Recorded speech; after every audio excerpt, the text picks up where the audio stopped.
श्लोक आप सभी अपनी अपनी जिनवाणी में निकाल लीजिए। और मैं स्क्रीन शेयर कर रही हूँ इसकी। तो मैंने इसमें जो नीचे अंडरलाइन जिस वर्ड को किया हुआ है ना, उसको मैं आपको बताऊंगी कि आपको सही प्रोनाउंसिएशन करना, उसका सही उच्चारण करना उसका। ठीक है, तो दूसरा श्लोक निकाल लीजिए। यह संस्तुत है, ठीक है। यह संस्तुत सकल मय तत्वबोधा दुद्भूत बुद्धि पटु भी सुरलोकनाथै स्तोत्रैर्जगत् त्रितय चित्त हरैरुदारै स्तोषे किला हमपि तं प्रथमं जिनेन्द्रम्। अब देखिए इसका जो पहला शब्द है यह है। यह के आगे क्या है, दो बिंदियां लगी हुई है, विसर्ग है। तो विसर्ग का उच्चारण हमें क्या करना है, यह है। ठीक है, यह केवल यह नहीं पढ़ना, यह है। और ऐसे ही संस्तुत है, संस्तुत है। फिर सकल वर्ड तो इजी है, वांगमय।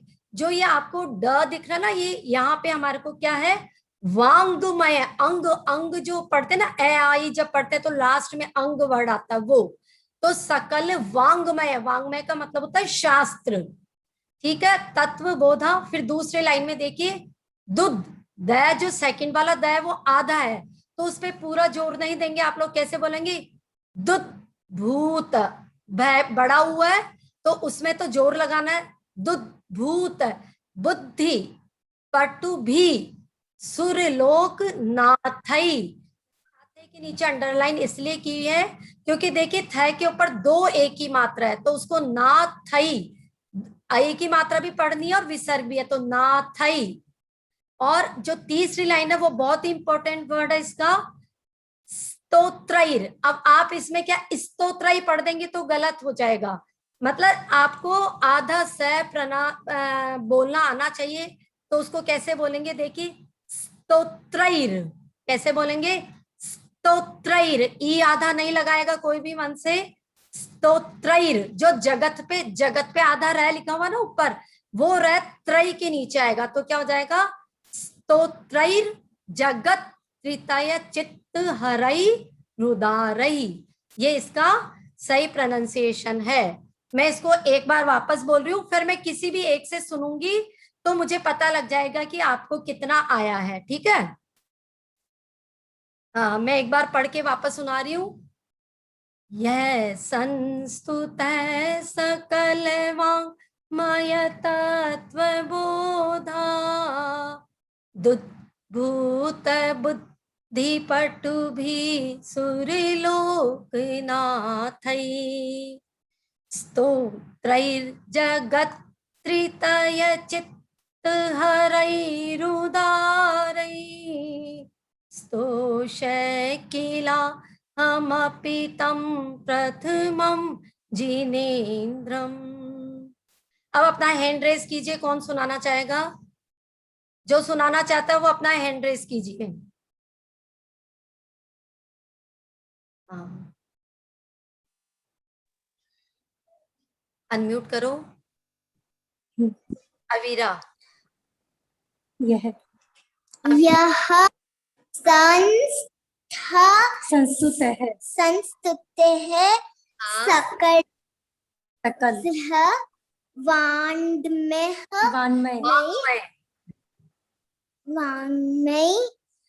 तत्त्वबोधा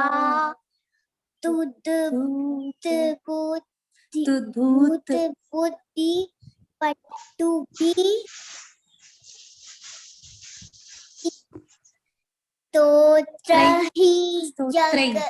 अंशु दीदी आप बोलो, अंशु दीदी आप। यह संस्तुत है सकल वाङ्मय तत्वबोधा दुद्भूत बुद्धि पटु भी सुरलोकनाथै स्तोत्रै जगत्त्रितय चित्त हरैरुदारै स्तोषे किलाहमपि तं प्रथमं जिनेन्द्र। वेरी गुड, बहुत अच्छा, बहुत सुंदर। आगे मतलब सारी चीजों का इन्होंने ध्यान रखा था, विसर्ग का, छोटी मात्रा का और ऊ की मात्रा का, सबका बहुत अच्छे से ध्यान रखा। बहुत अच्छा काव्य पाठ किया था। ठीक है, अब हम इसके मीनिंग की तरफ चलते हैं। अब देखिए, एक को आ गया ना, तो मैं समझती हूँ कि भाई सभी को आ गया होगा। जैसे चावल के, जब चावल पक जाते हैं तो एक ही चावल को हाथ लगा के देखते ना कि हाँ हमारे चावल जो है पक गए हैं। तो एक ने सुनाया तो मैं अब ये मानती हूँ कि सभी को ये आ गया है। ठीक है, और जिसको अगर थोड़ी प्रॉब्लम हो तो आप मुझे करके वापस पूछ सकते हैं। चलिए इसकी वर्ड मीनिंग्स देखते हैं हम। मैं स्क्रीन शेयर कर रही हूँ इसके वर्ड मीनिंग की। अब कह रहे हैं, जो हम मानतुंगाचार्य स्वामी कह रहे हैं, यह संस्तुत है, यानी यह कौन, जो ऋषभनाथ भगवान, जिनकी वो पहले श्लोक में बात कर रहे थे, वो ऋषभनाथ भगवान संस्तुत है, पूजे जाते हैं या उनकी स्तुति की जाती है। किनके द्वारा उनकी स्तुति की जाती है? ऐसे ऐसे देवेंद्रों के द्वारा उनकी स्तुति की जाती है, जो सकल समस्त शास्त्रों के ज्ञाता हैं और ऐसे महान स्तोत्र लिखते हैं जिनसे कि लोगों के चित्त का हरण होता है। यानी लोग इतने प्रभावित होते हैं, आह्लादित होते हैं उनके स्तोत्रों को पढ़ के। तो इनके द्वारा क्या है, हमारे ऋषभनाथ भगवान पूजे जाते हैं। सकल मतलब समस्त, वांग्मय मतलब हमारे पूरे शास्त्र, जिनवाणी माँ, तत्व बोधा, तत्व यानी तत्वों का ज्ञान जो जिनवाणी में लिखा हुआ है। उद्भूत मतलब उत्पन्न हुई है, और बुद्धि पटु भी मतलब विशिष्ट बुद्धि से वो अब चतुर हो गए हैं। कौन? सूर्यलोकनाथ है, यानी जो स्वर्गों के देव है या जो इंद्र देवता है, उनकी बुद्धि कैसे हो गई है? सकल शास्त्र और तत्वों के ज्ञान से उनकी बुद्धि बहुत ज्यादा तेज हो गई है, प्रखर हो गई है। और उस बुद्धि से क्या किया उन्होंने? जगत त्रितय चित्त हरई रुदारई स्तोत्रैर, यानी वो स्तोत्रों के द्वारा, मतलब ऐसे ऐसे स्तोत्र उन्होंने लिखे जो जगत के चित्त का क्या करते हैं? चित्त का हरण करते हैं। यानी जो लोगों का चित्त है ना, ये जो हमारा ये मन मस्तिष्क का, उसको प्रभावित करते हैं।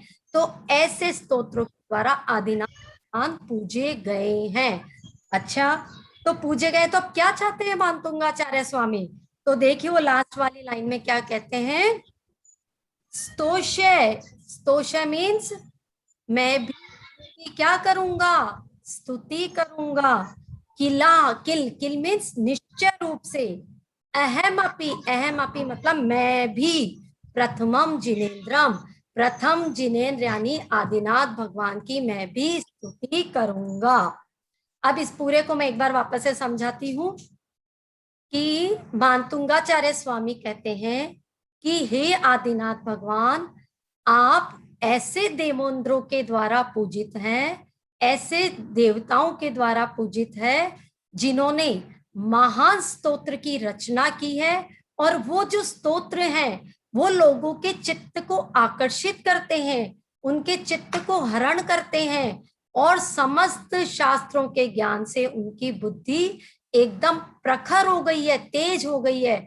वो आपको क्या करते हैं? आपकी स्तुति करते हैं। स्तोषय यानी मैं भी स्तुति करूंगा, मैं भी, अहमपि लिखा हुआ ना वर्ड, अहमपि मैं भी क्या करूंगा? आपकी स्तुति करूंगा।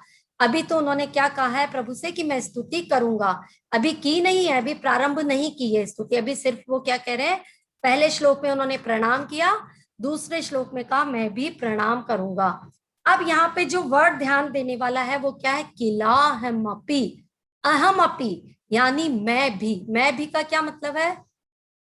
उन्होंने ऐसा नहीं बोला मैं ही करूंगा केवल स्तुति, मैं भी का मतलब और तो सब कर ही रहे हैं, बड़े बड़े देवता, इंद्र लोग और जो मनुष्य मुनि सब कर रहे हैं आपकी स्तुति, लेकिन क्या है? मैं भी आपकी, मतलब उन्होंने ये नहीं कहा खाली मैं ही करूंगा, उन्होंने अपने अहंकार का यहाँ पर क्या किया? त्यागा है उन्होंने अपने आप को बड़ा नहीं बताया कि नहीं बस मैं ही करूंगा स्तुति, मेरे में अभिमान है, नहीं, उन्होंने यहाँ पर अपने मान का विसर्जन किया है।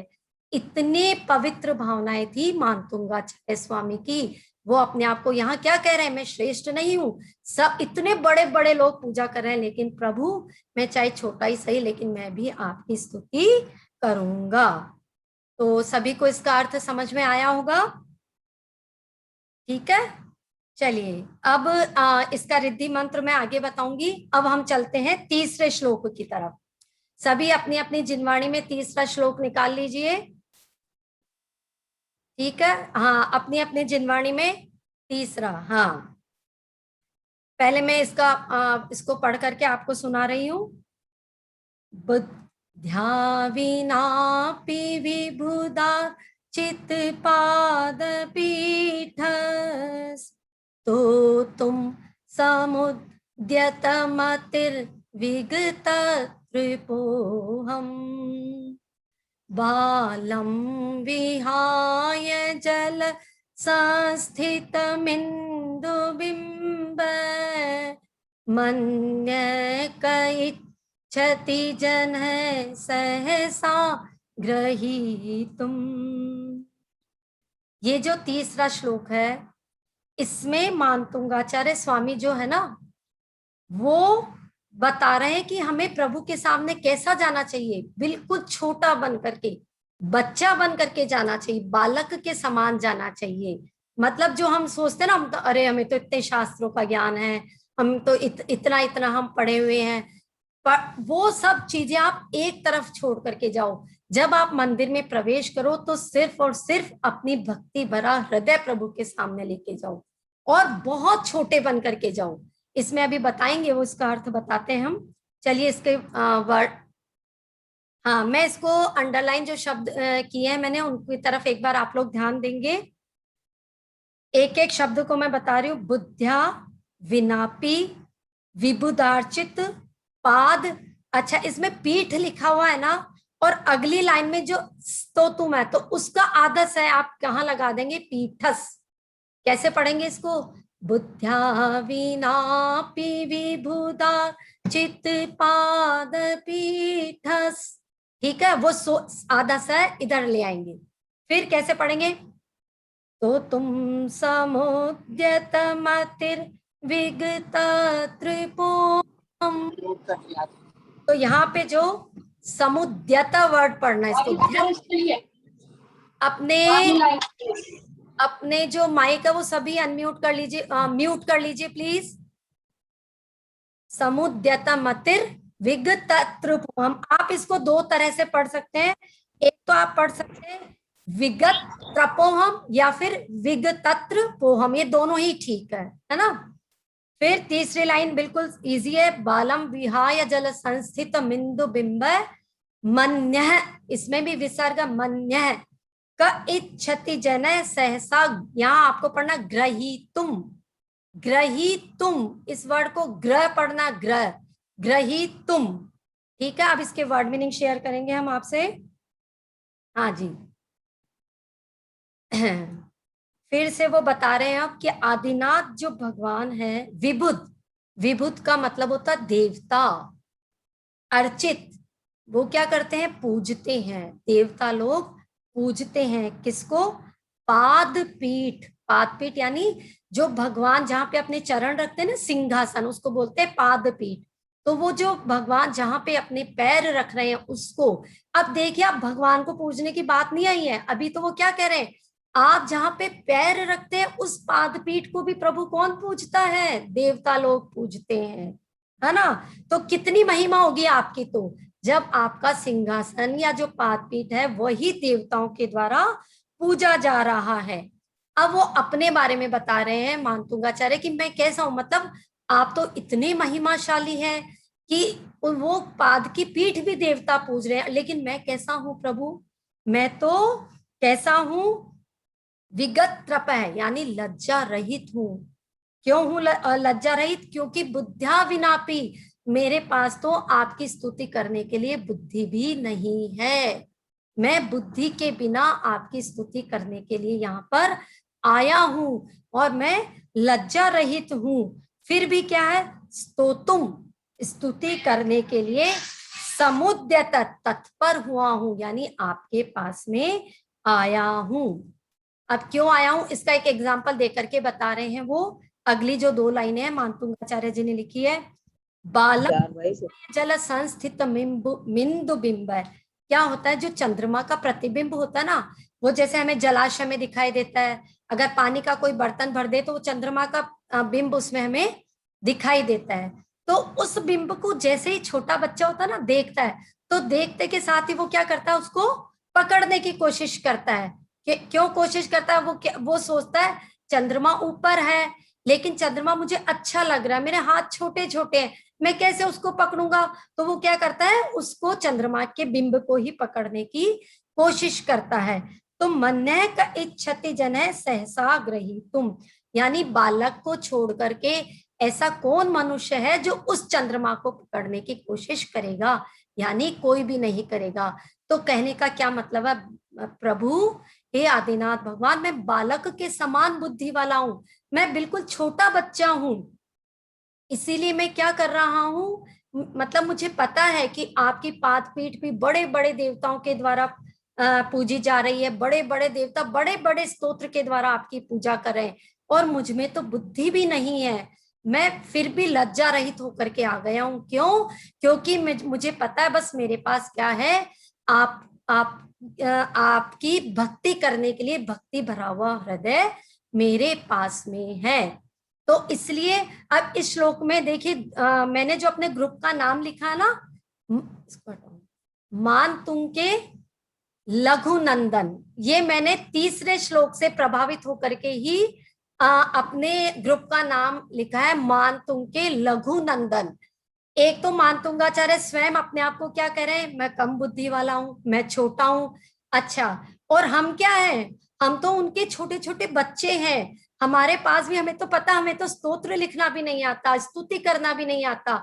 तो हम तो मानतुंगाचार्य स्वामी, आप तो कितने बड़े हो, आप तो स्तोत्र के द्वारा पूजा कर रहे हो, और हम तो आपके और भी छोटे बच्चे हैं, तो हम आपके बस पद चिन्हों पर चल रहे हैं। इसलिए मैंने अपने ग्रुप का नाम रखा है मानतुंग के लघु नंदन, हम उनके छोटे छोटे बच्चे हैं। अब ये जो तीसरा श्लोक है, इसका मैं एक और आपको अर्थ बताती हूँ। मतलब जैसे जो शब्दार्थ और मीनिंग था वो तो मैंने आपको बता दिया। क्या करना है, हमें श्लोक को ऐसे समझना है कि जैसे छोटा बच्चा है, चंद्रमा उसकी पहुंच से बहुत दूर है, वो उसको नहीं पकड़ सकता, उसे पता है कि वो उसके हाथ में नहीं आएगा। वो क्या कर, जैसे एक परात ली, परात में पानी लिया, उसमें चंद्रमा का प्रतिबिंब दिख रहा है, और उसका मन मचल रहा है कि बस मैं इसी को पकड़ लेता हूँ, और वो पकड़ के खुश भी हो जाता है कि अरे मैंने चंद्रमा को पकड़ लिया। तो हम भी क्या है, हम भी तो उन बालक की समान ही है, हमें पता है हमारे आदिनाथ प्रभु बहुत दूर है, मतलब उनकी महिमा हम गा ही नहीं सकते, लेकिन फिर भी हमने क्या किया, हमने सिर्फ जैसे हमारे हृदय में क्या किया, भक्ति रूपी जल इकट्ठा कर लिया, और उसमें चंद्रमा रूपी आदिनाथ भगवान को समाहित कर दिया, और कह दिया भगवान मैं तो बिल्कुल छोटा बच्चा हूं, बस अपनी भक्ति लेकर के आपके सामने, आपकी भक्ति करने के लिए आपके सामने आ गया हूं। ठीक है, तो कभी भी भगवान के सामने जाना है, बड़ा बन करके नहीं जाना है, ज्ञाता बन करके नहीं जाना है, बिल्कुल छोटा होकर के भगवान के जाना है। अब देखिए हमारे आज 3 श्लोक हो गए। अब इन तीनों श्लोकों में क्या है, आप एक एक वर्ड ऐसा पकड़िए जिससे मतलब वो वर्ड हमें पकड़ते क्या पूरे स्तोत्र का मीनिंग पता चल जाए। ठीक है, तो जैसे तीसरा वाला श्लोक है, अब इस श्लोक में आप किस शब्द को पकड़ेंगे, जल संस्थित मिंदु बिंब, बिंदु बिंब यानी चंद्रमा का बिंब। अब जैसे ही आप चंद्रमा का बिंब वर्ड याद कर लीजिए तीसरे श्लोक में, ये आपका क्या हो गया, ऐसा शब्द हो गया, एक शब्द याद आते ही सारे श्लोक का अर्थ आ जाएगा आपको। ठीक है, तो इस एक शब्द से आप पूरा अर्थ लगा लेंगे कि हे प्रभु, मैं सिर्फ अपना भक्ति भरा हुआ हृदय आपके सामने लेकर आया हूँ, और आपकी चंद्रमा रूपी जो आप मुझसे दूर हैं उस प्रतिमा को या उस छवि को मैंने आपने हृदय में मैंने बसा लिया है, और मैं लज्जा रहित होकर, बुद्धि रहित होकर के आपकी स्तुति करने के लिए आपके सामने आया हूं। अब एक बार पहले आप तीनों श्लोकों के रिद्धि मंत्र देखेंगे।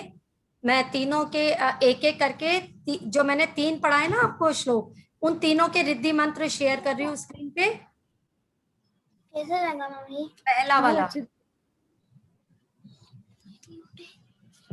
हाँ तो पहला वाला देखिए, ओम राम रीम रम श्रीम क्लीम ब्लूम क्रोम ओम रीम नमः स्वाहा।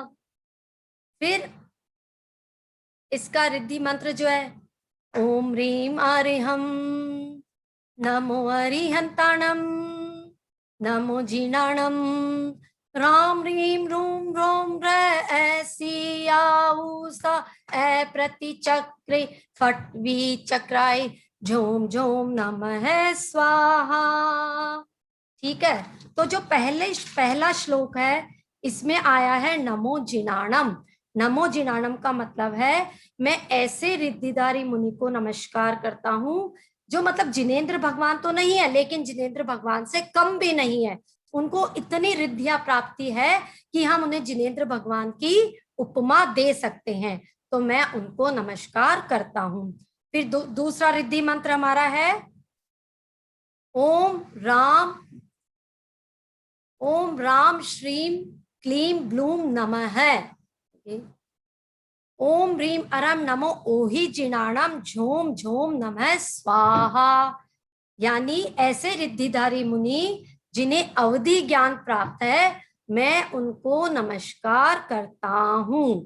ठीक है, तो पहली में तो क्या, जिनको जिन संज्ञा हम दे सकते हैं ऐसे रिद्धिधारी मुनि को नमस्कार करता हूं, जिन्हें अवधि ज्ञान प्राप्त है उन्हें नमस्कार करता हूं।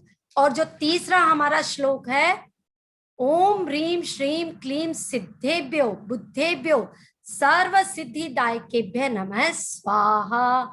यानी जो भी हमारे मन में कोई भी कार्य की हम सिद्धि करना चाहते हैं तो ये मंत्र का जाप हमें करना है। और रिद्धि देखिए इसकी, ओम रीम अरम नमो परमोहि जिनाणम झोम झोम नमः स्वाहा। यानी मैं ऐसे रिद्धिधारी मुनि को नमस्कार करता हूं जिनको परमावधि ज्ञान प्राप्त है। ठीक है, तो ये 3 रिद्धियां हमने आपको बता दी और मुझे लगता है आप सबको अच्छे से समझ में आया होगा सारा। अब मैं आज का एक नियम दिलाऊंगी आप लोगों को कि मैंने आपको बताया था कि जैसे हमारे 48 श्लोक है और 48 श्लोक में 8 किसका प्रतीक बताया था, 8 नाश करना है। तो जो 8 सेकंड वाले का बताना रिद्धि मंत्र। बताती हूँ एक मिनट। तो जो मैं क्या बोल रही थी, हाँ हमें 8 कर्मों का नाश करना है, तो उसके लिए हमारा जो फर्स्ट स्टेप है उसके लिए हमें आज क्या नियम लेना है, हम दूसरों की निंदा नहीं करेंगे। ठीक है, जैसे करते हैं ना, दूसरों की चुगली कर दी, दूसरे की बुराई कर दी, तो ये काम हमें मतलब आज से लेके कल तक ये नियम लेना है कि हम दूसरों की निंदा नहीं करेंगे। अब मैं बताती हूँ क्यों नहीं करनी चाहिए निंदा। देखिए, जैसे मैंने बोला किसी का भी नाम, पहले मैं बताती हूँ अच्छा ही बोल करके किसी की भी। जैसे मैंने बोला आयशा की स्माइल कितनी अच्छी है, प्रिया भाभी कितना अच्छा बोलते हैं, बबीता भाभी जी सबकी कितनी तारीफ करते हैं, तो आप मेरे फेशियल एक्सप्रेशन देखिए, हंसी आती है मेरे चेहरे पे ये सब बोलते हुए, तो चेहरे का मतलब जो मुस्कुराहट है वो बढ़ जाती है और वैसे ही आभा मंडल हमारे चारों तरफ निर्माण होता है। अब देखिए मैं किसी की बुराई करती हूँ, मैंने क्या बोला, अरे यार उसका तो यही काम है, सारे दिन वो यही करती है। अब मेरा फेस देखो कैसा हो गया, मेरी भौहें कैसी हो गई, मेरी आंखें कैसी हो गई। मतलब अब मैंने क्या किया, जो ये मेरा फेस था उससे मैंने क्या किया, गलत आभा मंडल का चारों तरफ निर्माण कर लिया। तो क्या होता है, जब गलत आभा मंडल बना लेते हैं ना हम खुद ही हमारे चारों तरफ, तो वो बुरी भावनाएं हमारे चारों तरफ और ज्यादा आती है। तो हमें आज से मतलब एक दिन के लिए तो कम से कम क्या नियम लेना है, हम दूसरों की बुराई नहीं करेंगे, चुगली नहीं करेंगे। ठीक है, ये आज का नियम सब ध्यान रखना। हाँ, अब सरोज भाभी जी पूछ रहे थे सेकंड वाले का रिद्धि मंत्र। हाँ मैं बताती हूँ आपको सेकंड वाला श्लोक, ओम राम श्रीम क्लीम ब्लूम नमः। और रिद्धि है ओम रीम अरम नमो ओहि जिनाणम झोम झोम नमः स्वाहा। ठीक है, आप इसका स्क्रीनशॉट ले लीजिए। और 2 मंत्र तो मैं बता ही चुकी हूँ कब पढ़ने। जो तीसरा श्लोक है वो सर्व सिद्धिदायक मंत्र कह लीजिए, या फिर आप इसको शत्रु दृष्टि बंधन श्लोक भी कह सकते हैं।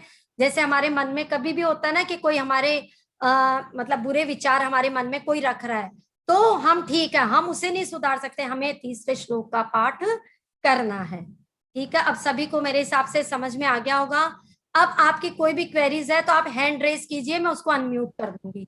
किसी को कुछ पूछना है तो आप हैंड रेस कीजिए, मतलब चाहे उसको उच्चारण में दिक्कत हो, शब्दार्थ में दिक्कत हो, भावार्थ में दिक्कत हो, कहीं भी कोई अगर इन जो आज 2 श्लोक पढ़े इनमें कोई मुश्किल आ रही है तो वो बताएं।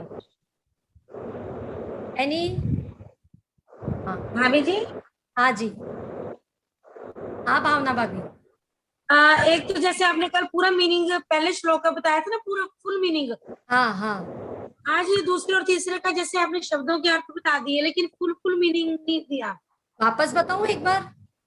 नहीं, ऐसे नहीं, बाद में हाँ एक्चुअली भूल जाता है।